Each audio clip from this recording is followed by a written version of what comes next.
Hello everyone, good morning. Welcome to my new vlog. અને finally અમારી ગાડી જે બગડી ગઈ હતી એ બની ગઈ છે. ખુશખબર છે, જો કે એક દિવસ બગડી ગયો એટલે થોડા અમારા ફરવાના પ્લેસ સ્કીપ કરવા પડશે. વાંધો નહીં. તો અમે રેડીમેડી થઈને આવી ગયા છે રેસ્ટોરન્ટ પર. નાસ્તો કરી વરીને અમે ફાઇનલી નીકળી ગયા છે. તો વરસાદવાળું વાતાવરણ થઈ ગયેલું છે, વાદળ જોઈએ. જો કે એમ તો કાલથી તો થોડો ઓછો છે, ઝરમર વરસાદ આવી રહ્યો છે. બાકી વાતાવરણ તો એકદમ મસ્ત છે, ઠંડુ અને જોઈએ હવે કેમનું રહે છે. અને ફાઇનલી સફર કાઢતા બપોર થઈ ગઈ છે. રૂહી મેડમ સૂઈ ગયા છે. સરસ મજાનું ઠંડુ વાતાવરણ છે. અને ચાલો ત્યારે જરાક ચા નાસ્તા માટે જોઈ રહ્યા છે, કશે સારી જગ્યા જોઈને ઊભા રહી જઈએ.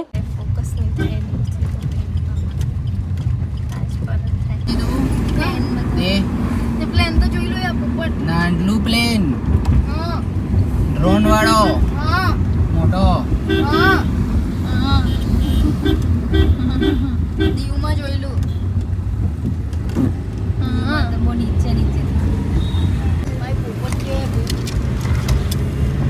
આવી ઉડે ના આવે તો જો ને પાછળની પોપટ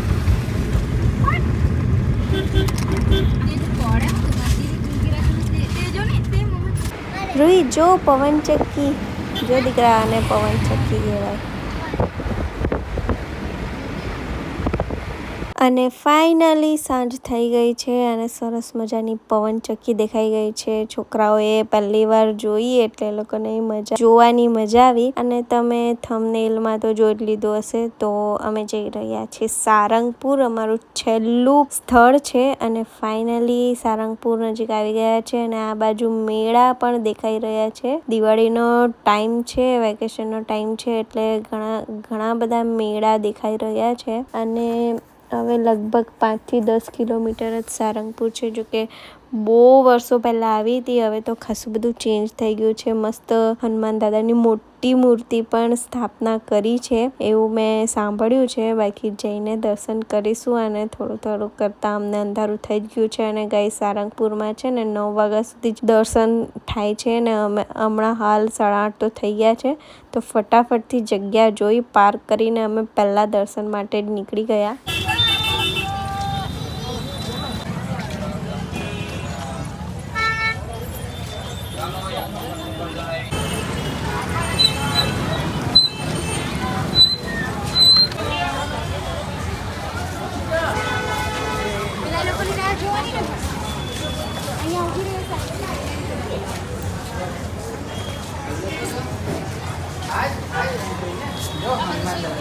હનુમાન દાદા, રૂહી મોટા હનુમાન દાદા જો કા છે એ લોકો, કા છે ખબર નહીં, એને જ વાત કરું.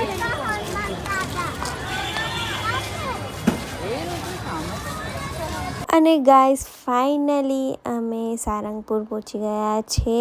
અને અમારી એન્ટ્રી થઈ ગઈ છે, ગેટની અંદર આવી ગયા છે. જો કે અમારી સાથે અંકલ લોકો પણ આવ્યા છે, તો એ લોકોની વેટ થઈ રહી છે. અને સાથે જ દર્શન કરવા જઈએ એમ કરીને વેટ કરી રહ્યા છે. અને ભીડ તો જબરજસ્ત છે. બાકી હજી હવે અડધો કલાકનો ટાઈમ છે. અને આ જો હનુમાન દાદાની મૂર્તિ કેટલી વિશાળ, એકદમ ભવ્ય છે. એમ જોઈને જ એમ મસ્ત લાગી રહ્યું છે. તો હવે ટાઈમ ઓછો છે એટલે ફટાફટથી પહેલાં દર્શન જ કરી લઈએ. અને ગાઈસ અહીંયા લગભગ ફોન અલાઉડ છે મંદિરમાં, તો બન્યા રહેજો. તમને પણ સાથે આજે તો દર્શન કરાવવાના. ફાઇનલી લાઈનમાં ઊભા રહી ગયા છે. અને અમારું નસીબ એટલું સારું છે ને કે લાઈન પણ એટલી ઓછી છે. એમ છે ભીડ, પણ એટલી બધી નથી. તો ચાલો ત્યારે મારી સાથે તમને પણ સારંગપુરના શ્રી હનુમાન દાદાના દર્શન કરાવો.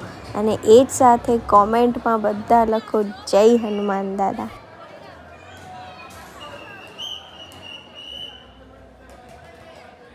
હે હનુમાન દાદા, મારા વિડીયો જે પણ જોઈ રહ્યા છે, મારા સબસ્ક્રાઈબ, મારી યુટ્યુબ ફેમિલી, બધાની ઈચ્છા પૂરી કરજો અને બધાને ખુશ રાખજો.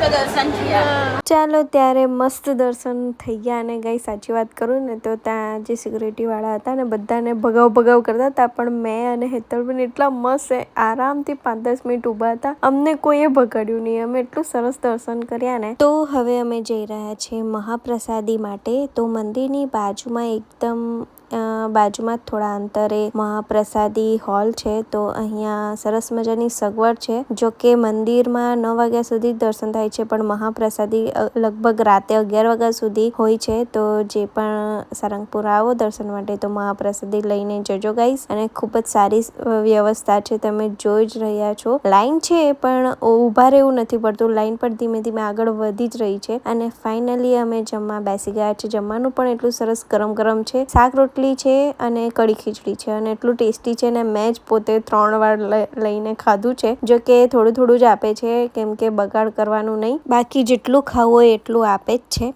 તો ફાઇનલી જમી લીધું છે અને આ મંદિરના છેલ્લા દર્શન કરીને અમે નીકળ્યા છે હવે બહાર જવા માટે. વરસાદ તો ચાલુ જ છે, બંધ થવાનું નામ નથી લેતું. જો કે એટલું સારું છે કે બહુ વધારે નથી, ઝરમર આવી રહ્યો છે. અને ભીડ તો પબ્લિક તો આવ્યા જ કરે છે. અમુક લોકોને ખબર નહીં હશે કે 9 વાગ્યા સુધી દર્શન થાય છે, તો ફેરો પણ પડ્યો હશે અમુકને તો. અને ફાઇનલી આ અમે ગેટથી બહાર આવી ગયા છે, ગાડીમાં બેસી ગયા છે. અને રજાનો ટાઈમ છે એટલે ટ્રાફિક તો જોરદાર છે, પણ વાંધો નહીં, ધીમે ધીમે આગળ વધી રહ્યા છે. અને ફાઇનલી હાઈવે પહોંચી ગયા છે.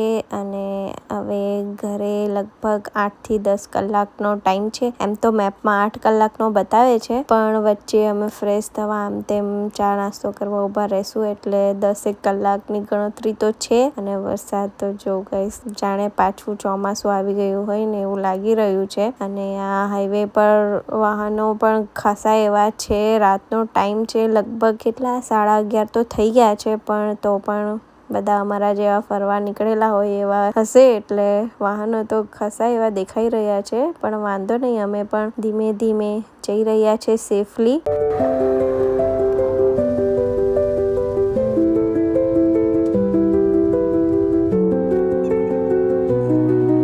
ઓકે ગાઈસ, તો ચાલો આ વાળો વ્લોગ અહીંયા જ પૂરો કરીએ. અને વિડીયો ગમ્યો હોય, આપણો વ્લોગ ગમ્યો હોય તો લાઈક કરજો. અને હા, કોમેન્ટમાં જય હનુમાન દાદા લખવાનું ભૂલતા નહીં. તો ચાલો મળીએ કાલે નવા વ્લોગ સાથે. વિડીયો ગમ્યો હોય તો લાઈક કોમેન્ટ કરજો, સબસ્ક્રાઈબ કરજો.